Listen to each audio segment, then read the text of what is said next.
देखिए मैंने अपने एक पहले एपिसोड के अंदर ये बताया कि हमने एक post graduate diploma in mind science बनाया और उसमें 8 सब्जेक्ट्स हमने ऐड कर दिए। तो हमने अपनी ब्रांच खुद डिफ़ाइन कर ली। ये वो डिसिप्लिन नहीं है जिसको आप एकेडमिक डिसिप्लिन कहते हैं, जैसे साइकोलॉजी है, जैसे साइकियाट्री है। उनके डिसिप्लिन्स के अंदर वो डिज़ाइन हुए हुए हैं कोर्सेज़ और वो करिकुलम कि जो कि एक यूनिवर्सिटी डेवलप करती है, उसके बाद वो अपने जो एजुकेशन कमीशन है अपने कंट्री का, उससे उसको रजिस्टर कराती है और फिर उसका इक्विवेलेंस वो दूसरी कंट्रीज़ के अंदर होता है। फॉर एग्जांपल मैंने यूके से मेंटल हेल्थ साइकोलॉजी के अंदर मास्टर्स किया हुआ है, अब मैं लिवरपूल से। अब मैं जब पाकिस्तान के अंदर आता हूँ, पाकिस्तान में आने के बाद मैं ये कहता हूँ कि जी मैंने मास्टर्स किया है मेंटल हेल्थ साइकोलॉजी के अंदर, आप मुझे इसका इक्विवेलेंस बता दें। तो HEC के पास एक इक्विवेलेंस पूरा स्केड्यूल मौजूद है जहाँ से वो मेरे सब्जेक्ट टू सब्जेक्ट मैप कर देगा कि अच्छा जी कि जी इसने CBT किया हुआ है या CBT से CBT जो है वो मैच होता है, इसने पर्सनल जो है वो साइकोलॉजी की हुई है उससे ये जो है चीज़ें जो है वो मैच होता है, इसने डायग्नोसिस पढ़ा हुआ है उससे ये चीज़ें मैच होती है। तो उसने कहा कि हाँ जनाब आपके ये जो डिसिप्लिन है mental health psychology masters level का, ये हमारे इक्विवेलेंस भी मास्टर्स इन साइकोलॉजी ही बनता है, ये मैपिंग होती है। मैंने जैसे आपको कहा कि माइंड साइंस एक रिलेटिव टर्म है। Mind science is not a discipline जिसके अंदर आप ये कहते हैं कि इसका ये एक स्ट्रक्चर है और इस स्ट्रक्चर में ये जो है वो सब्जेक्ट्स आते हैं।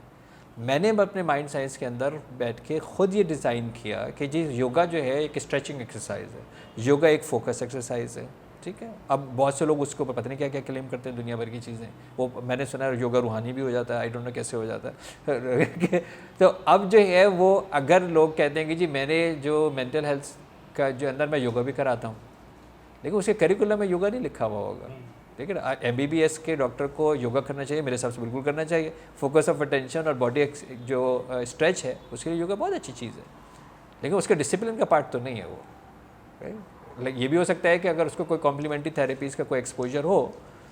तो उसमें हो सकता है योगा के बारे में बताया गया हो कि ये कॉम्प्लीमेंट्री थेरेपीज़ का एक कोर्सेज पढ़ाए जाते हैं, उसके अंदर ये जितने कोर्सेज, उसमें कलर थेरेपी होती है, उसमें साउंड थेरेपी होती है, उसमें और दुनिया भर की चीज़ें होती हैं कि जी मैंने ये भी चीज़ जो है वो अपने कॉम्प्लीमेंट्री थेरेपीज़ में ये मैंने किया है। तो उससे ये डिफ़ाइन हर बंदा बैठ के करता है और ये डिसिप्लिन वेरीफाइबल जब होगा जब ये कोई यूनिवर्सिटी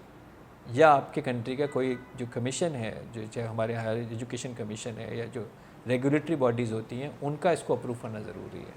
अदरवाइज़ तो मैं जो भी बाहर बैठ के काम कर रहा हूँ मैं कहूँगा यार ये भी माइंड साइंस है। ये कोई बताएगा कौन? मेरे कहने मैं कह रहा हूँ जी मैं एक चीज़ बता रहा हूँ कि यार ये माइंड साइंस है, तो आप कहेंगे ना सर ये कहाँ लिखा है, कौन से इदारे ने इसको अप्रूव किया है, इसका सर्टिफिकेट कहाँ जो है वो एप्लीकेबल है। मैं अगर हिप्नोथेरेपी करता हूँ तो मैं US के अंदर, I am a master trainer of hypnotherapy, clinical hypnotherapy, मैं अपने उस हिप्नोथेरेपी का लाइसेंस लेके जाता हूँ तो मैं दुनिया में बहुत सारे ममालिक के अंदर उसको प्रैक्टिस कर सकता हूँ। जिसका मतलब है कि ये थेरेपी का जो मेरा सर्टिफिकेशन है ये एक अगर मेरी सही जगह से की है तो एक इंटरनेशनली वैलिड है ये। लेकिन अगर मैं ये कहूँ फॉर एग्जांपल मैं जाके यूक्रेन के अंदर कहता हूँ कि जी मैंने जो है वो माइंड साइंस किया, वो कहेगा ये क्या चीज़ होती है, हमारे यहाँ बताओ कि ये क्या चीज़ होती है वो कहेगा जी होती होगी, लेकिन हमारे यहाँ बताओ कि ये क्या चीज़ होती है, ताकि मैं बता सकूँ कि आपको कौन से लाइसेंस के अंदर, आपका कौन सी कैटेगरी के अंदर ये फॉल अराउंड होगा। तो हमारे यहाँ यही हुआ अनफॉर्चुनेटली कि बहुत सारी चीज़ें जो जिसकी कोई वेरिफिकेशन नहीं है, जिसकी कोई ऑथेंटिकेशन नहीं है, गूगल पर अवेलेबल होना तो वेरिफिकेशन नहीं है ना, राइट। ऐसा तो नहीं है गूगल पर अवेलेबल है सर, आप सर गूगल सर्च करें, गूगल की तो वेरिफिकेशन नहीं है ना, Google there is no degree जो गूगल इशू करता हो, ऐसे ही है ना, बताए। अब हाँ हो सकता है अभी हमारे बहुत आने वाली है PhD इन गूगल ये तो हमारे यहाँ अभी आने वाली हैं डिग्रीज। तो इसलिए जो आपका ये वाला जो सवाल था इसका जवाब यही है कि जो डिसिप्लिन्स हैं वो कोर्सेज ऑथेंटिक होने चाहिए और उन कोर्सेज़ की अपनी अपनी एप्लीकेशंस हैं और उस कॉम्बिनेशन ऑफ दोज कोर्सेज़ को आप कहते हैं कि हम इसको माइंड साइंस के ऊपर अप्लाई करते हैं।